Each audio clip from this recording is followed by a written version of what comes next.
Rachel and Kayleen McAdams have just discovered that their 5 times great-grandfather James Gray was a Loyalist during the Revolutionary War. They're heading to the City of Ottawa archives to find out more about the difficult life their Loyalist ancestors faced in the midst of the American Revolution. Thank you for meeting with us today. Well, this is my pleasure. So, Alan, we've just learned about our 5 times great-grandfather, James Gray. We heard that he's a Loyalist, but we don't know how his life unfolded. Historians are good at pulling out documents, and so I have a document in which James Gray appears for the first time in the historical record, and this is the 4th year of the war. This is a list of the families calling themselves Loyalists, quartered at St. John, June 16th, 1778. So St. John. St. John's. It's in Canada, and it's a major British military fort and refugee encampment. Oh, James Gray. Number in family. 1 woman, 2 children. And then place from where they came. Of Lake Champlain. So Lake Champlain is to the south, largely on the New York and Vermont side of the border. And do we know anything about what James Gray and his family's life was like in the colonies? And they were probably farmers, and they were probably new settlers, because that's a newly settled part of the world. Right. The settlement they were in was probably less than 10 years old. So they've already had the hard experience of turning forest into a farm with just hand tools, axes and saws, and maybe the help of some oxen. And while they're in the midst of that hard struggle, a war has broken out, and a war that demands people to make very difficult political decisions that will have lasting consequences for everybody. And that's a very hard thing. Most people just wanted to stay on their farms and tend to them. But the British Army would come to a disaster in the fall of 1777 at a place called Saratoga in New York, and the British Army would have to surrender. This is disastrous for people like the Grays, who have probably come out and shown support for the Crown somehow. With the might of the British Army shaken at Saratoga, Loyalists still living in the American colonies feared becoming the target of violent patriot mobs. Many, like James Gray, risked leaving their land, taking their families and children with them into harsh conditions, hoping to find safety in refugee camps like the one at the British military fort St. John. And so here we have a map from 1777, just a year before the Grays have fled into Canada. So they have come from the south, either New York or Vermont, on either side of Lake Champlain. See this line as the border, and they have come north to St. John, Canada. What kind of pressures would they be facing in their day-to-day life? This is a document from a year later. So this is the return of Loyalists receiving provisions. On page 2, we'll actually find the family.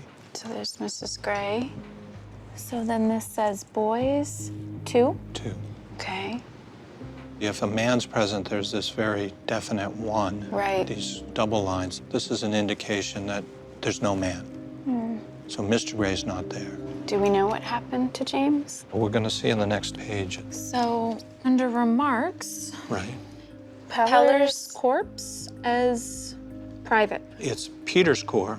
Your 5 times great-grandfather, James Gray, has enlisted as a Loyalist soldier in the Crown Forces. So he must be getting really worried now about his safety, his family's safety. Yes. St. John is near the front lines of the fighting, a dangerous place. Wow, they were separated during this difficult time. I just didn't imagine them to be homeless. Well, I think the best thing to do would be if we could go to the site of one of these former refugee camps. Is there still a setting in St. John's of one of these camps? St. John's is where we're going to go. Oh my gosh, That's incredible. wow. For the Grays, the political choice they had to make sounds incredibly difficult. Feeling ostracized from their neighbors and being separated as a family, having to move, not knowing what's going to meet you on the other side. I didn't realize, just how difficult it was. This all happened so close to where we grew up. To me, Montreal meant something very different. Now there's a refugee camp just outside of it where our ancestors lived, tried to survive.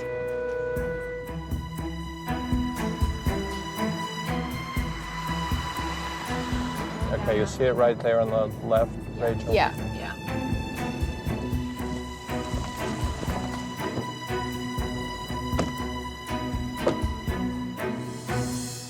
So, Alan, this whole area would have been the refugee camp? In this vicinity. This Yes. vicinity. So can you tell us more about what the conditions were like at the camps? Well, there were 4 camps here in this particular valley, and there was a total of a little over 1,000 in the 4 camps. Now, of the 1,000, over 600 were children. So these, the women in this camp had their hands full. Yeah.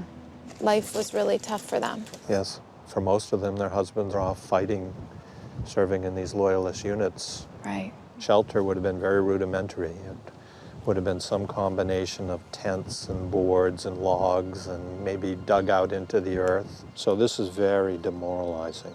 Right. Right. And they're living right next to these latrines. So the smell must have been The horrendous. smell must have been horrendous. And you can imagine that it's an environment for disease. Do we have any idea of how long the Gray family ended up living in these camps? There's a good document here from the end of the war, which is very revealing. Thank you, Alan. Return of distressed, unincorporated Loyalists in the province of Quebec, 24th March, 1783. Oh, so we have Mrs. Gray. Mr. Gray is not there. Yes. Okay. And then we have one male child above 6 years Right. and one girl under 6 years. Right. So prior to this, we saw that there were 2 boys, and now it appears there's just one. That's right. One of their sons passed away.